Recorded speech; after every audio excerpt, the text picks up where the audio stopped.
The autumn sun was setting over Pine Creek High School, casting long shadows across the empty basketball courts. A cool breeze rustled through the trees, carrying the distant sounds of cars heading home for the evening. In classroom 204, the debate team was just wrapping up their practice session. "Great job today, everyone," called out Mrs. Thompson, gathering her papers. "Don't forget, regional championships are in 3 weeks." Among the students packing up their notebooks was a 15-year-old girl with bright eyes and an infectious smile. She was known throughout the school for her quick wit and kind heart. As president of both the debate team and the community service club, she had earned the respect of teachers and students alike. "You really crushed that rebuttal," her friend said, bumping shoulders with her as they walked out. "The judges are going to love you at regionals." She laughed, adjusting her backpack. "Thanks. I just hope I can keep my nerves under control when we get there." The two friends parted ways at the school entrance, with her friend heading toward the bus stop while she started her usual walk home. She'd made this journey hundreds of times before. Cutting through Riverside Park was her favorite shortcut. The route not only saved her 15 minutes, but also gave her a chance to enjoy some peace and quiet after busy school days. As she walked, she thought about the upcoming weekend. Her father, a high-ranking police officer, had promised to help her practice her debate arguments. He'd always been her biggest supporter, attending every competition and helping her research topics late into the night. Growing up with a police captain for a father had taught her the importance of looking at issues from all angles, a skill that made her especially good at debate. The park was quieter than usual that evening. Most of the regular dog walkers and joggers had already headed home, leaving only the sound of leaves crunching beneath her feet. She pulled her school jacket closer, protection against the growing chill, and hummed softly to herself. In her mind, she was already planning out her arguments for the upcoming debate topic: should artificial intelligence be regulated in public spaces? Her phone buzzed in her pocket, a text from her dad. "Don't forget to pick up milk on your way home. Mom's making your favorite chocolate cake tonight. Stay safe, sweetheart." She smiled, typing back a quick reply. The small convenience store near their house was still open for another hour. She'd stop there after cutting through the park, just like she always did on Thursdays when her mom needed last-minute ingredients. What she didn't know was that the peaceful neighborhood had been on edge lately. 3 break-ins had been reported in the past week, all occurring in the early evening hours. The police had increased patrols in the area, particularly around the park where one of the suspects had last been seen. As she walked deeper into the park, the streetlights began flickering on one by one. The familiar path certainly felt different in the growing darkness. Somewhere in the distance, a dog barked, and she quickened her pace slightly. Not out of fear, this was her neighborhood after all, but because she didn't want to worry her parents by being late. She reached into her backpack, searching for her house keys. They were always falling to the bottom, hiding beneath her textbooks and debate notes. The movement caused her school medals to jingle softly: academic excellence, public speaking, community service. Each one represented countless hours of hard work and dedication. The path ahead forked into 2 directions. To the left was the longer route, well lit, but adding an extra 10 minutes to her journey. To the right was her usual shortcut, darker but more direct. She'd taken the right path countless times before, and tonight was no different. After all, what could go wrong in her own neighborhood? Little did she know that this simple choice, one she'd made hundreds of times before, would set in motion events that would change not only her life, but the entire police department. Sometimes the most profound changes start with the most ordinary moments, and this cool autumn evening was about to become anything but ordinary. She adjusted her backpack one last time and turned right, her shoes crunching softly against the fallen leaves.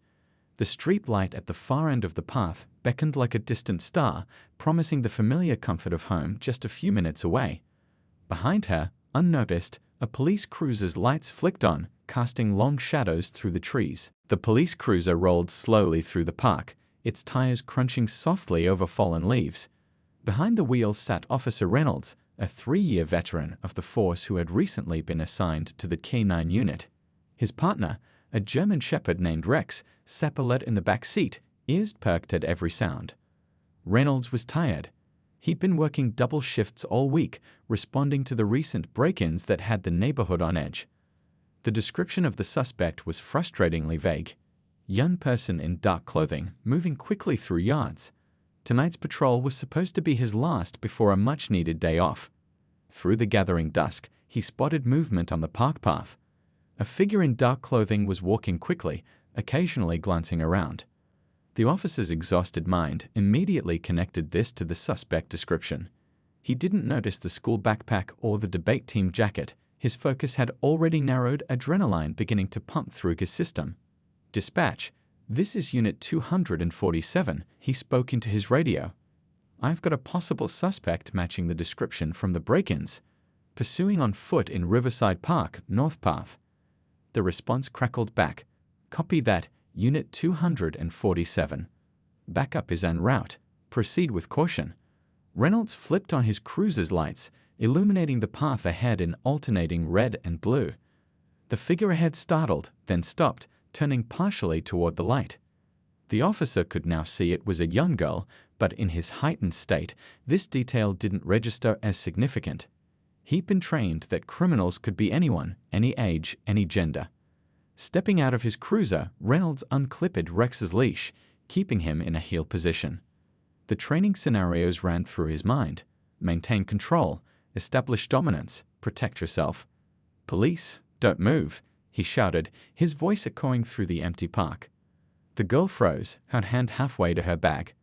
She was trying to reach for her school ID, something she'd been taught to do by her father. But Officer Reynolds couldn't see her intentions.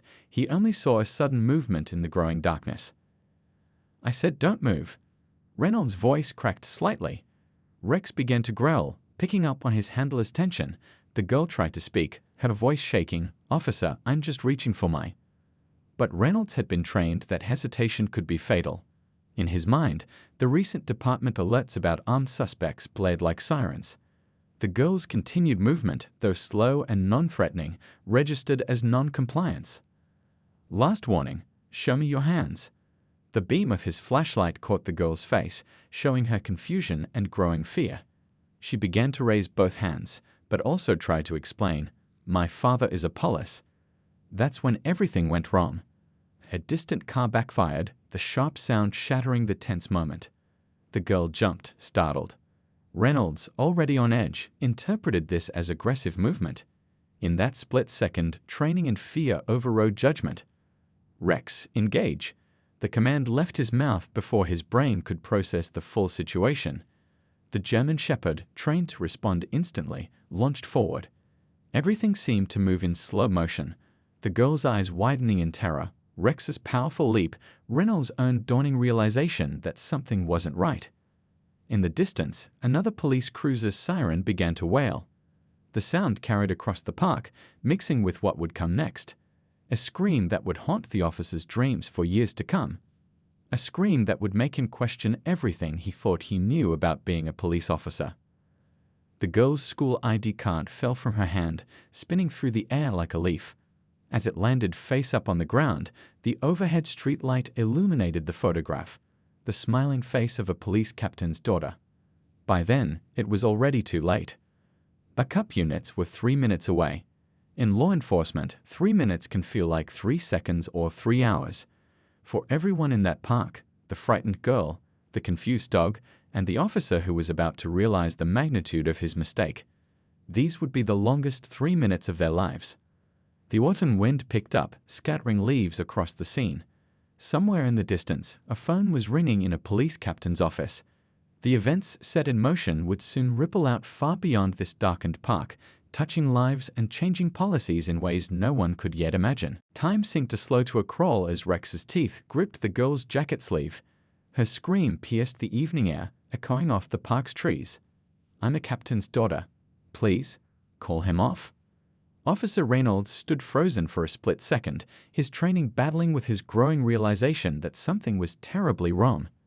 The girl wasn't fighting back or trying to run. She was crying out for her father, a police captain. His stomach dropped as the implications began to sink in. "Rex, release," he shouted, but his voice cracked with panic, making the command less effective than it should have been. The dog, sensing his handler's distress, maintained his grip, trained to hold suspects until given a clear, confident command to stop. The girl remained remarkably composed despite her terror, trying to stay still as she'd learned from her father's lessons about dog encounters. "Officer," she managed to say between sharp breaths, "my ID. Please look at my ID." It fell on the ground. Reynolds's flashlight beam darted to the ground, finding the dropped school ID. His hands shook as he read the name and saw the photo. He knew that face. He'd seen it in photographs at the station on the captain's desk. The realization hit him like a physical blow. Rex Real-AS. This time his command came out strong and clear. The German shepherd immediately let go, backing away to his handler's side. But the damage was done. The girl's jacket sleeve was torn, and though Rex's bite hadn't broken skin thanks to the thick material, angry bruises were already forming on her arm. The sound of approaching sirens grew louder. Reynolds keyed his radio with trembling fingers. "Dispatch, I need the captain here now." "And get medical." His voice was barely a whisper, but the dispatcher caught the urgency. "Copy that, Unit 247. Captain is being notified. Medical en route. What's your status?" Before he could respond, 2 patrol cars pulled up to the park entrance, their lights painting the trees in red and blue. The first officers on scene were veterans who knew the captain's daughter from her visits to the station. Their faces shifted from professional alertness to shock as they recognized her. "Oh God," one of them muttered, rushing forward. "Are you okay? What happened?" The girl was now sitting on a park bench, cradling her arm but maintaining remarkable composure. Years of watching her father handle crises had taught her the importance of staying calm. "I'm okay," she said, though her voice trembled. "Just shaken up. Did someone call my dad?" The older officer nodded, draping his jacket around her shoulders. "He's on his way, probably breaking every speed limit between here and headquarters." There was an attempt at lightness in his tone, trying to comfort her, but his eyes were serious as they turned to Reynolds. Officer Reynolds stood apart from the group, Rex sitting obediently at his feet. His mind raced through every decision he'd made in the last 10 minutes, each one now seeming more questionable than the last. The weight of his mistake pressed down on him like a physical force. He'd been so focused on finding a suspect, so caught up in the adrenaline of the pursuit, that he'd failed to see what was right in front of him, a young girl walking home from school. The area was quickly filling with more police vehicles.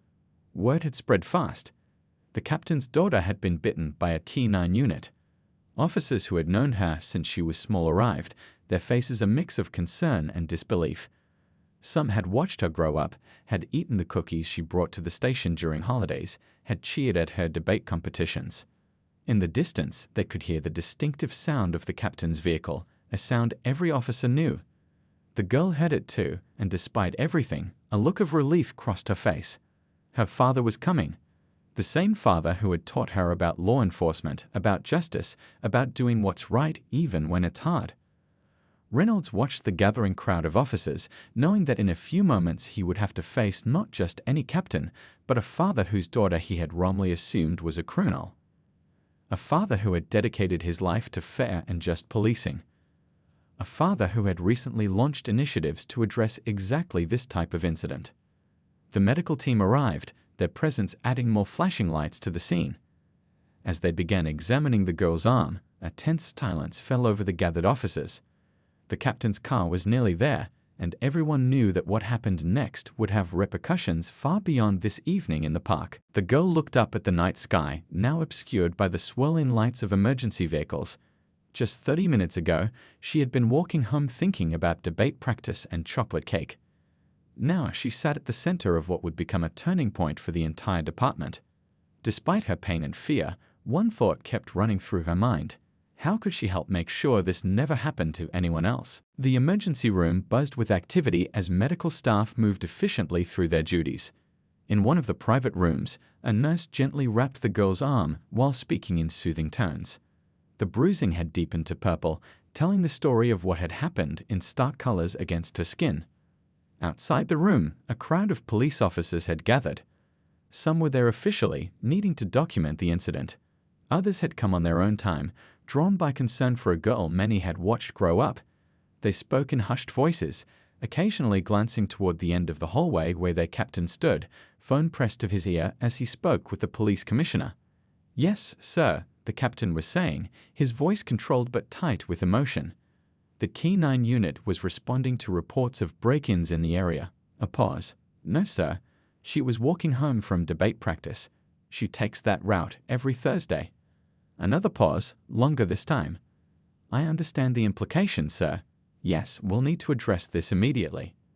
The captain ended the call and stood motionless for a moment, his shoulders carrying the weight of both personal anguish and professional responsibility. He was known throughout the department for his calm demeanor, but tonight tested every ounce of that composure. Inside the examination room, the girl winced slightly as the nurse finished the bandaging. You're being very brave, the nurse said, offering a gentle smile. Would you like some water? Yes, please, she replied, her voice steady despite everything. On a chair nearby lay her debate team jacket, the sleeve torn and bearing the marks of Rex's teeth. She looked at it, thinking about how different this evening had turned out from what she planned. The chocolate cake her mom was supposed to make would have to wait. A soft knock at the door drew their attention. The captain stood there, his face a complex mix of emotions. How are you feeling, sweetheart? He asked, stepping inside. I'm okay, Dad, she answered, trying to smile. It looks worse than it feels. They both knew she was downplaying it for his benefit, just as he was controlling his anger for hers. It was their way, staying strong for each other. The nurse finished her work and stepped out, leaving father and daughter alone. The captain pulled up a chair and sat beside the examination bed, gently taking his daughter's uninjured hand. For a moment, neither spoke. The beeping of medical equipment and distant hospital announcements filled the silence. You know, he finally said, when I started pushing for reforms in the department, I never imagined. He trailed off, unable to complete the thought. His daughter squeezed his hand. I know, Dad, but maybe this happened for a reason. Maybe now they'll listen. The captain looked at his daughter with a mixture of pride and sadness. Even now, she was thinking about the bigger picture, about how to turn this painful experience into something meaningful. She'd always been that way, looking for solutions rather than dwelling on problems. Outside the room, Officer Reynolds sat on a plastic chair, his head in his hands. His supervisor stood nearby, having just finished taking his preliminary statement. Rex had been taken back to the Key 9 facility by another handler. The young officer's career, which had seemed so promising just hours ago, now hung by a thread. The emergency room doors slid open as the girl's mother rushed in, still wearing her work clothes. Her face showed the strain of having received the kind of phone call every parent dreads. The gathered officers parted silently to let her through, many nodding in respect. They knew her too, from department family events and holiday gatherings. As she hurried toward her daughter's room, one of the senior officers stepped forward. Ma'am, he said softly, she's okay, bruised but no broken skin. The captain's with her now. The mother nodded, grateful for the information but not slowing her pace. When she reached the room and saw her daughter, she moved quickly to embrace her, careful of the injured arm. The captain stood, making room for his wife, and the family shared a moment of quiet relief and comfort. Out in the hallway, phones were buzzing as news of the incident spread through the department. Officers from other precincts were calling, asking for details. The story was beginning to take shape in the retelling. A police captain's daughter, racially profiled and bitten by a Key 9 unit in her own neighborhood. The implications were impossible to ignore. The hospital's head of security, a former police officer himself, had arranged for extra staff to manage the growing number of people gathering in the emergency room waiting area. Reporters had already begun arriving, drawn by scanner traffic and tips from their sources. They waited outside, their cameras catching the constant flow of uniformed officers entering and leaving the building. Inside the examination room, the family sat together, their worlds simultaneously smaller and larger than it had ever been. They were living through something intensely personal that was rapidly becoming very public. The girl looked at her parents, seeing the concern in their faces, and made a decision. Dad, she said, her voice stronger now, I want to tell my story. Not just about tonight, but about everything. About being a police captain's daughter, about what it's like being black in our neighborhood, about how even doing everything right sometimes isn't enough. People need to hear this.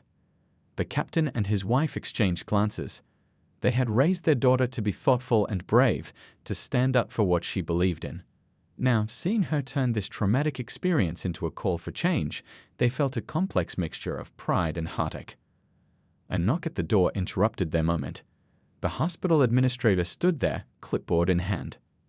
"I'm sorry to interrupt," she said, "but there are some forms we need to complete." And she hesitated. "There are reporters asking for statements." The captain stood up, straightening his uniform. He looked at his daughter, who nodded slightly. They both knew this was just the beginning. What had started as a walk home from debate practice was about to become much more. A catalyst for change, a test of leadership, and a story that would force their community to confront uncomfortable truths. The next morning dawned cold and gray. The police captain sat in his office, staring at the framed photos on his desk. One showed his daughter at her debate team victory last spring, holding up a trophy with a bright smile. Another captured a family moment at last year's police department picnic. The images felt like they were from a different lifetime now. His phone hadn't stopped ringing since dawn. News vans were parked outside the station, their satellite dishes reaching toward the sky like metal trees. On his computer screen, social media was exploding with video clips from witnesses who had filmed the aftermath in the park. A knock on his door brought him back to the present. "Come in," he called, straightening his uniform out of habit. The police commissioner entered, looking as if he hadn't slept. "How's she doing?" he asked, genuine concern in his voice. "Sore but strong," the captain replied, gesturing for his superior to sit. "She's already talking about using this to make changes. That's my girl, always thinking about how to fix things." The commissioner nodded, then pulled out a tablet. "The press is demanding a statement. The mayor's office is involved now.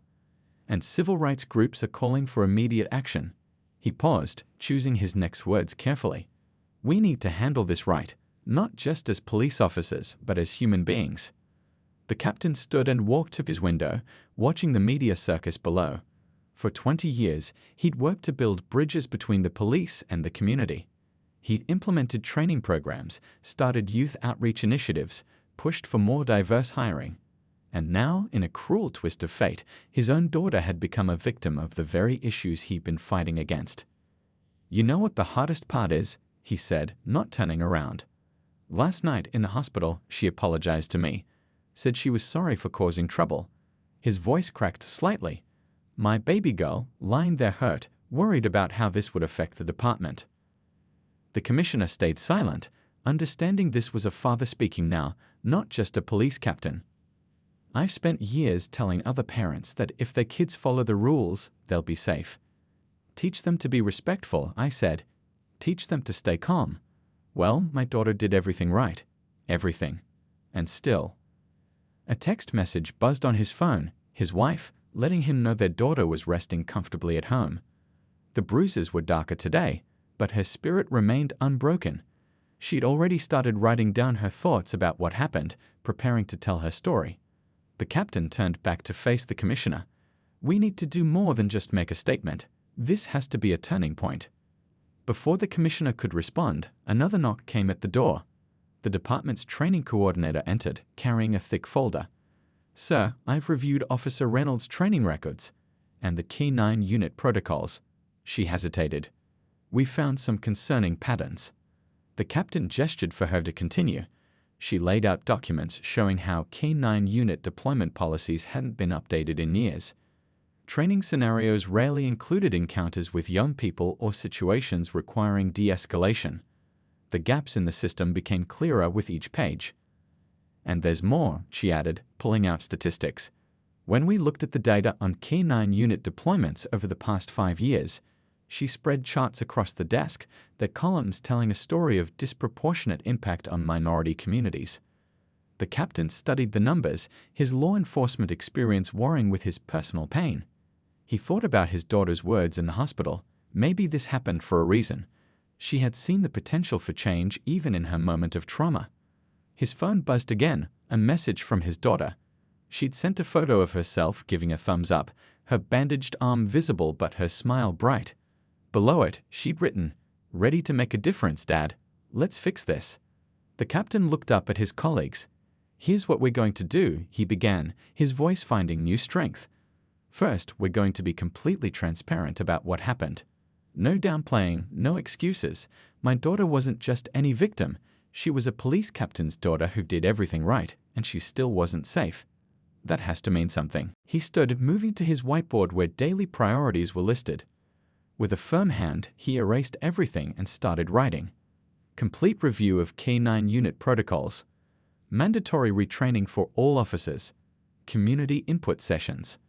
Policy reform task force. Youth engagement program expansion. We're not just going to talk about change, he continued. We're going to make it happen. And we're going to let my daughter tell her story, not as a victim, but as a voice for reform. The commissioner and training coordinator exchanged glances, seeing a man who had found his mission. They knew his reputation for following through, for turning ideas into action. This wasn't just a father's reaction to his daughter's pain. This was a leader seizing a moment for transformation. Outside, the media crews continued their live broadcasts, speculating about the department's response. But inside this office, real change was already beginning. The captain picked up his phone to call his daughter. They had work to do, not just as father and daughter, but as partners in reform. The police department's largest conference room was packed to capacity. Officers filled every chair, lined the walls, and spilled out into the hallway. At the front of the room, a projector displayed photographs from the park incident, including the torn debate team jacket and the school ID that had fallen to the ground that night. The captain stood at the podium, his daughter beside him. It had been 2 weeks since the incident, and this was the first department-wide meeting to address what happened. The bruises on her arm had faded to yellow, but the impact of that night continued to ripple through the community. What happened to my daughter? The captain began, his voice firm. Wasn't just a mistake, it was a wake-up call. He gestured to the photos. This jacket. She saved up her allowance to buy it. That ID. She carries it proudly because she loves her school. These aren't just pieces of evidence, they're parts of a young person's life that was disrupted because of assumptions and fear. In the back of the room, Officer Reynolds sat quietly. He'd been placed on administrative duty pending a full investigation, and the past 2 weeks had been the hardest of his career. The captain's daughter had requested he be present for this meeting, surprising everyone with her forgiveness and determination to make this a learning experience. The captain clicked to the next slide, showing K-9 unit deployment statistics. These numbers tell a story we can't ignore anymore. Our department has been using these units disproportionately in certain neighborhoods. We've been training our officers to see threats instead of people. He paused, looking out at the faces of his officers. Some showed discomfort, others guilt, but most reflected a growing understanding. But here's the thing, we're going to fix this. Not with empty promises or quick solutions, but with real, lasting change. His daughter stepped forward then, her voice clear and steady. I'm not here to make anyone feel guilty, she said, surprising some officers who hadn't expected her to speak. I'm here because I believe in what my dad has taught me about police work, that it's about protecting and serving everyone equally and fairly. She turned to Officer Reynolds, who seemed to shrink in his seat. The officer who released his K-9 that night made a mistake, a big one. But he's also part of the solution now.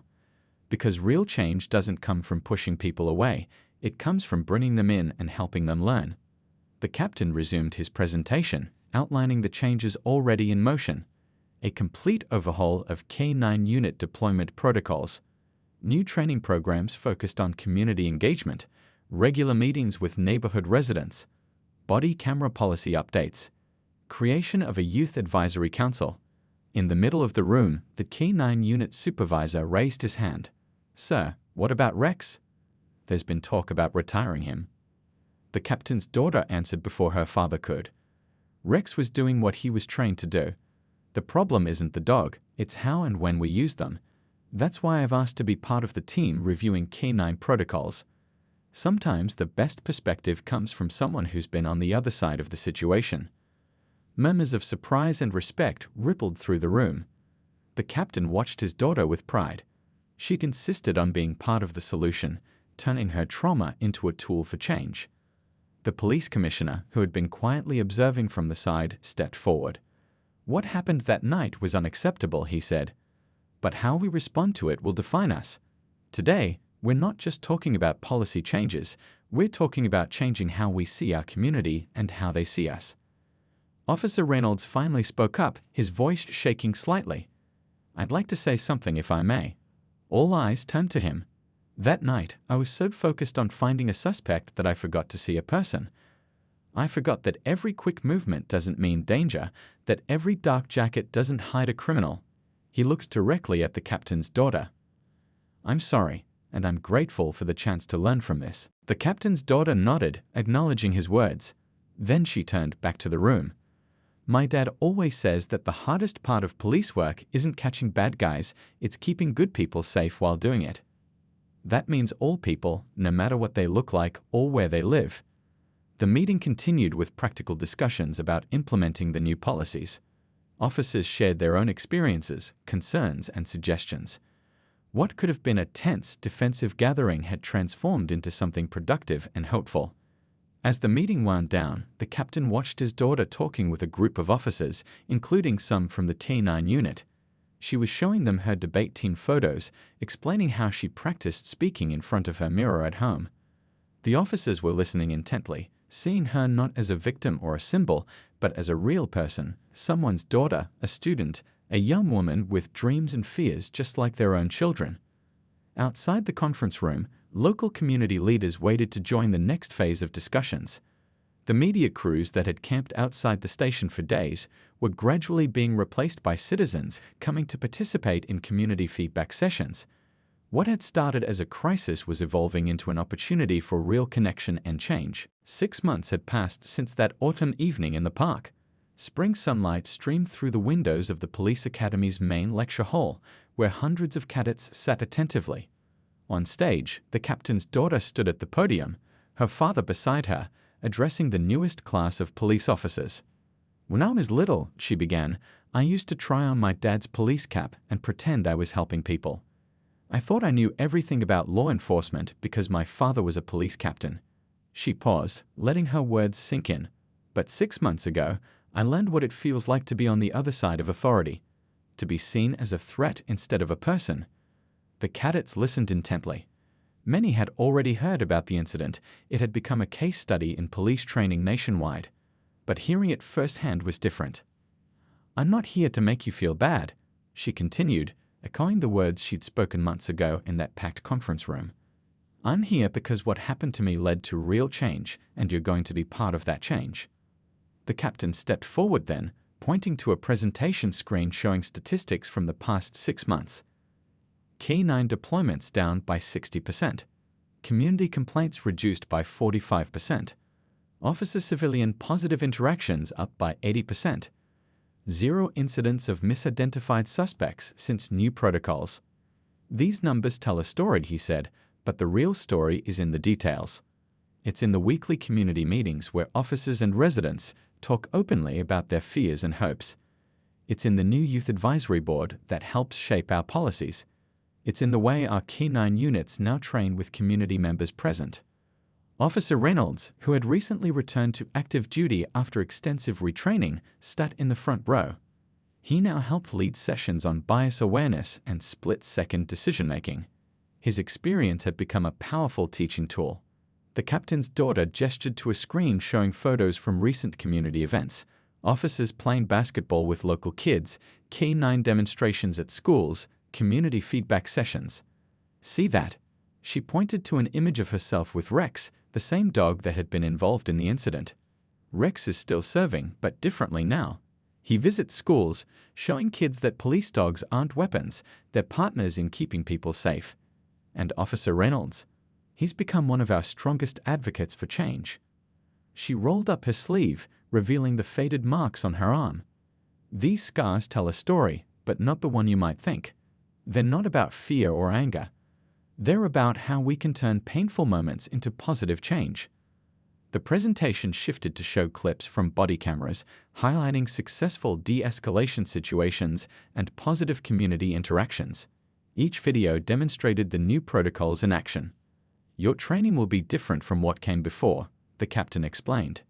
"You'll spend more time in the community before you ever put on a uniform.